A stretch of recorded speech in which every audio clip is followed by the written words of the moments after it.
স্ত্রী, সন্তান আর পরিবারের সুখের জন্য দিনের পর দিন নির্ঘুম, নিঃশ্বাসহীন, নিরলস পরিশ্রম করেন।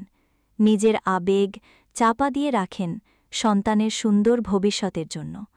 অথচ সেই ত্যাগ, সেই নীরব কান্না অনেক সময় পরিবারের কেউ বুঝতে চায় না।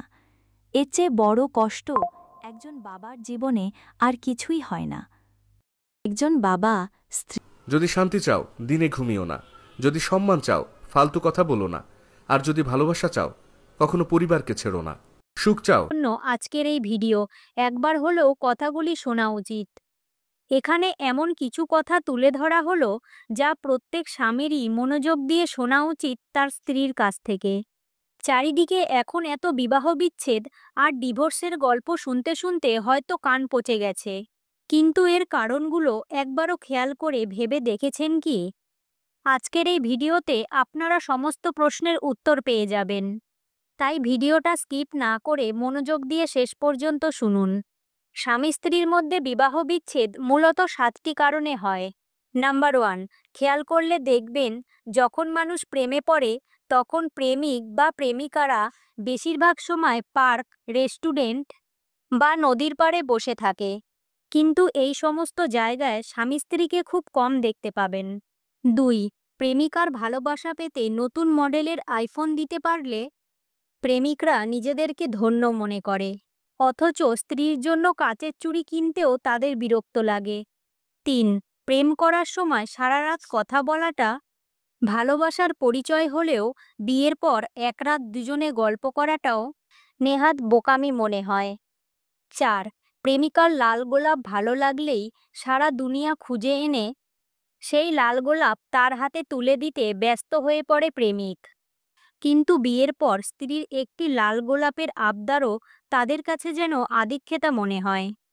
5, প্রেম করার সময় প্রেমিকা একটা ফুচকা গালে তুলে দিলে অমৃত মনে হয়, অথচ স্ত্রীর কষ্ট করা রান্নায় একটু লবণ বেশি হলে সেটা তার ভীষণ বড় অপরাধ হয়ে যায়। 6, প্রেমিকার জন্মদিনে মাথায় শুধু তাকে সারপ্রাইজ দেওয়ার চিন্তা ঘুরতে থাকে, আর এদিকে স্ত্রীর বেলায় জন্মদিনটা শুধুমাত্র একটা নিয়ম, কেউ কেউ তো আবার সেটাও ভুলে যায়।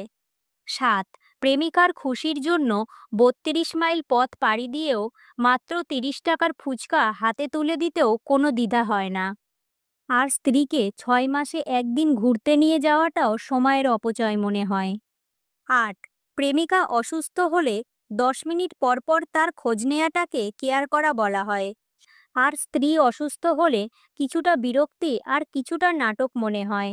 একটা কথা কি জানেন তো, প্রেমের সম্পর্কে মানুষ যেভাবে গুরুত্ব দেয় তার 10 ভাগের 1 ভাগও যদি বিবাহিত সম্পর্কে দিত, তাহলে বিবাহিত জীবনে কখনো সুখের অভাব হতো না আর চারিদিকে এত ডিভোর্স হতো না।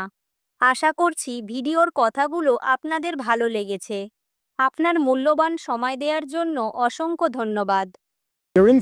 সম্মান ধরে রাখতে এই 7টা কাজ অবশ্যই করুন। 1, প্রয়োজনের চেয়ে বেশি কথা বলবেন না।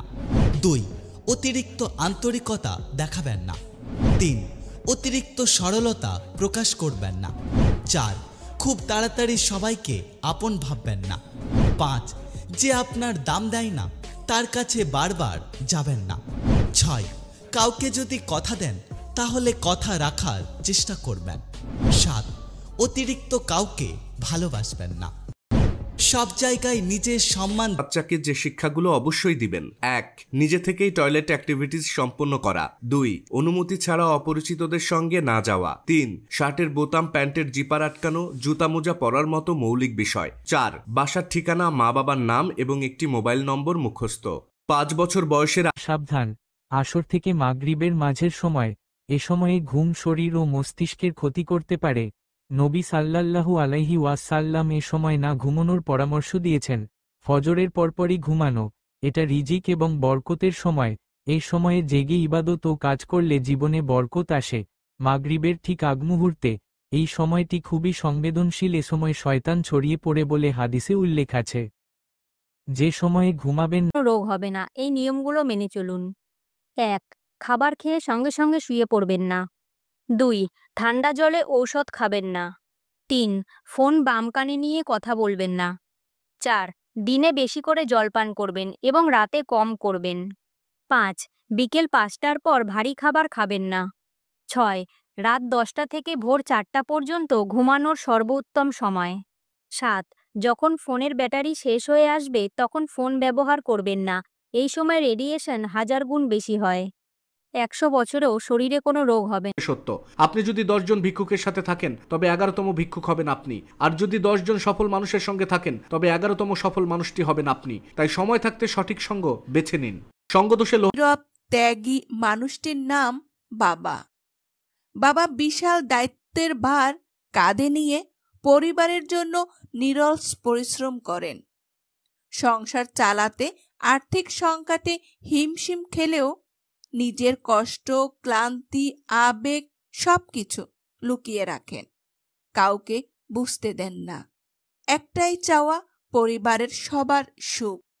দুনিয়া বিয়ে করতে হবে, মেয়ে খুব পছন্দ হয়েছে। কি কষ্ট রে নাতি, আমার তো আর নতুন করে বিয়ে করার বয়স নাই। এই বুড়া, তোরে বিয়ে করতে কে বলেছে? বিয়ে তো করবো আমি। ওই নাচটা আমার খুব পছন্দ হয়েছে।